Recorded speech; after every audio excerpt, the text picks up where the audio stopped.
We just had a meeting with the Honorable Minister for Mining and for Coal, Government of India, Shri Kishan Reddy ji, and discussed in detail with all the officials regarding the mining situation, especially to do with coal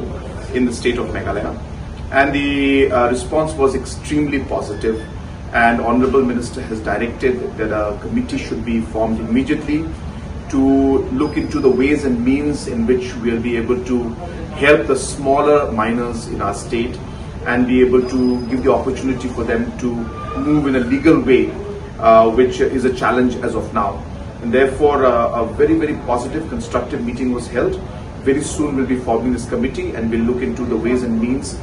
keeping in mind obviously the constitutional provisions, keeping in mind the legal acts and other aspects, and yet looking at the local situation in Meghalaya and being able to find a solution so that our small time miners can benefit from the changes that will take place. So it was a very positive meeting, and once again I thank the Honorable Minister for his time as well as for his concern and his direction for us to move forward. Thank you so much.